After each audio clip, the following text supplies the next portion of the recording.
You do not have to be Elsa for 3 hours. I've tried it. It's too hard. Hi, I'm Miss Rachel, early childhood educator and children's TV maker. I am here to answer your questions from the internet. This is Miss Rachel Support.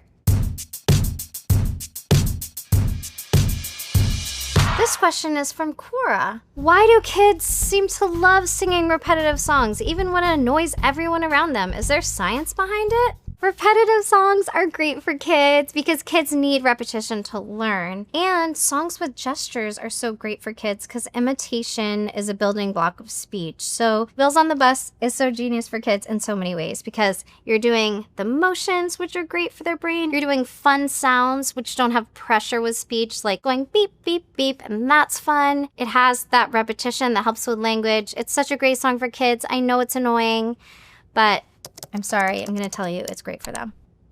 I love this. It's Daniel Tiger Conspiracy. Positive Cress 8950 says, when Miss Rachel's kids act up, what does she put on the TV? Our pediatrician said there's no rules for screen time when the child is sick or flying. And that checks out. I like it. I agree. When we were on a plane with Susie, we tried to do the Miss Rachel, Mr. Aaron live show. We were doing everything we could. We were doing the icky sticky bubblegum, and she would not stop screaming. And, I'm thinking about the people around us, and we put on Miss Rachel, and she was like, yes, that's what I wanted. I wanted you on the screen. So even I, as Miss Rachel, couldn't get my child to calm down on the plane without screen Miss Rachel. And I have gone up to a child and tried to sing Old MacDonald while they're watching me on the screen, and they were like, can you please let Miss Rachel continue and not sing Old MacDonald right now? And I was like, but I'm the real Miss Rachel, but I was in stretch pants, and I had crazy mom hair, and they were just like, you're not Miss Rachel, you're a greasy human.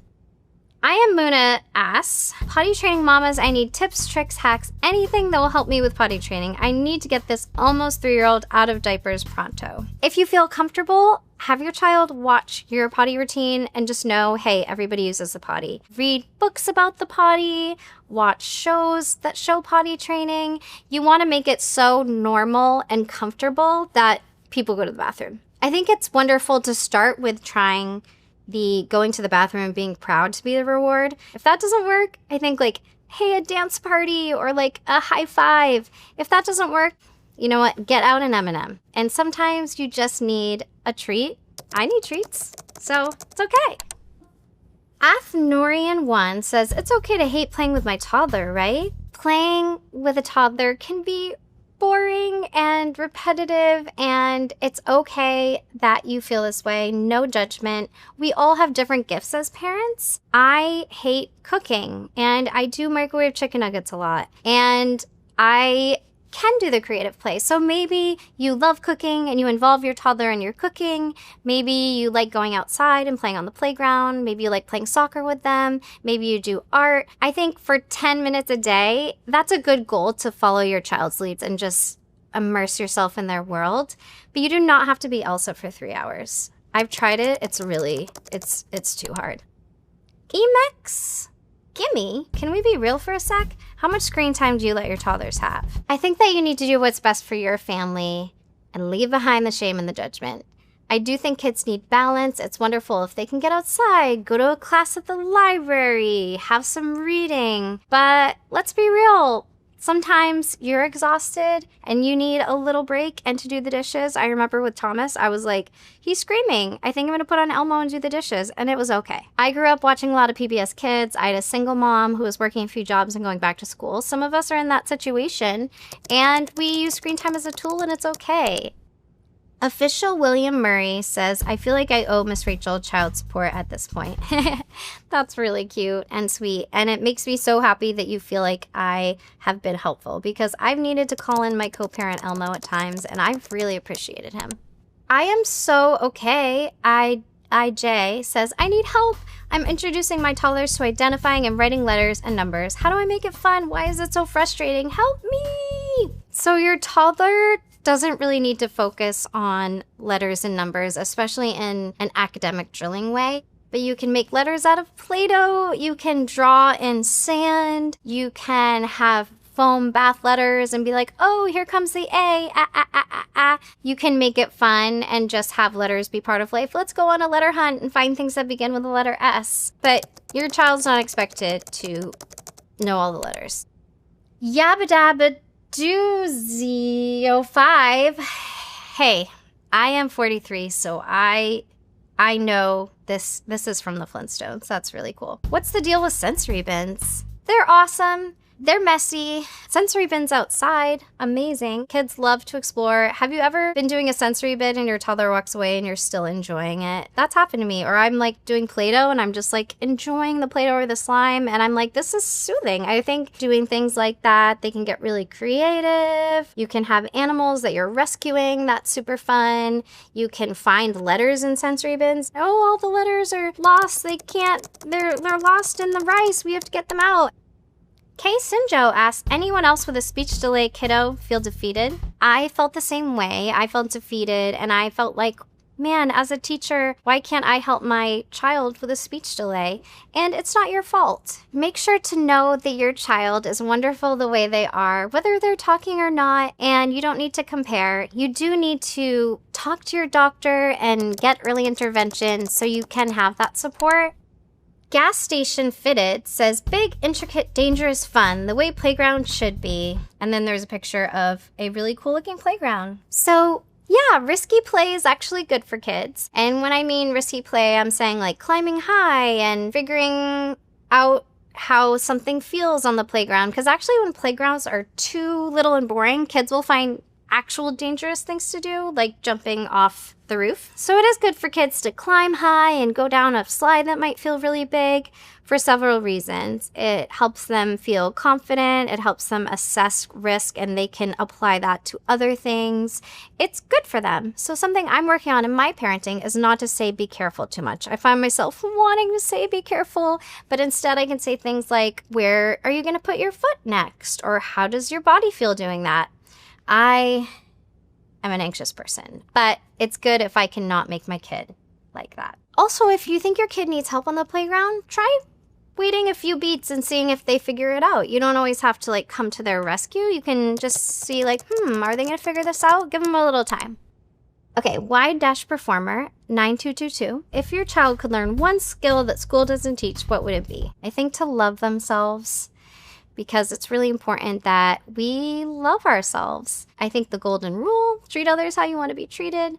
And I really like Selena Gomez wants to do mental health curriculum. I think there should be mental health curriculum starting in pre-K. I think kids need to learn about mental health. And then as they get older, learn about things like OCD like I have. It would have been great to learn that it was a thing and know how to get treatment. So I love that. Digital Practic asks, why do we talk to babies in a high-pitched voice, even when they clearly don't understand us? So this high-pitched and elongated vowels like hello with enthusiasm and slowed down, this is actually used across the world naturally because babies respond to it. Babies actually do understand us long before they can talk. They are decoding language, they're assessing our emotions, so it's so important to talk to your baby, narrate your day. Chut Pagalhoon asks, why do children's educational content feel so repetitive and unstimulating to adults? Well, children need repetition to learn. They need things to be slowed down. And you are a grown-up and you already know your ABCs, so it is sometimes hard to watch. We try and put in jokes for the adults and make it fun, though. It is my cake day. How come kids are able to listen better when it's sung versus told to them normally in a sentence? I think singing's fun, and I think sometimes you don't even have to sing, you just make it fun. Like, hey, let's hop like frogs to go brush our teeth, or let's be race cars and race to our room to pick out our pajamas. They just like play. So songs do make things fun, like this is the way we brush our hair, brush our hair, brush our hair. This is from Cora. Do toddlers actually prefer routine, or do parents create routines mostly for their own sanity? Routines are great for babies and toddlers. They like predictability. It makes them feel safe and confident, and routines are great, but don't stress. Sometimes the routine goes wrong, and it's just a crazy day, and that's okay. Ulterior Kid 324 asks, my baby cries every time I leave the room. Do they think I disappear each time? So up until 8 months, your child doesn't know about object permanence. Say this is you and you go out of the room. They're like, does my mom exist anymore? They're out of the room. But when they get past 8 months, they know you exist, but you go out of the room and they don't have a great concept of time. So they're like, when is my mom gonna come back? You can actually sing a song and then walk out of the room and still keep singing it so they still hear your voice and know you're still there. And it's totally normal. Sounds like your baby really loves you. Eli5 says, why is it so important for little kids to be able to color inside the lines? So actually, it's not important for little kids to color inside the lines. They really don't learn that until they're 4 or 5, so don't even worry about that. We do want little kids to work on their fine motor skills, and we can do that through Play-Doh, through using tongs, through building with blocks. IL Lux says, how does Miss Rachel have this much pull over babies? I hope it's because they feel that I love them and that I care about them. And I think they can feel that through the screen.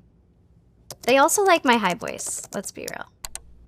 Soggy War 9907 asks, is it okay to let kids get bored sometimes? Not only is it okay, it's good for kids to be bored.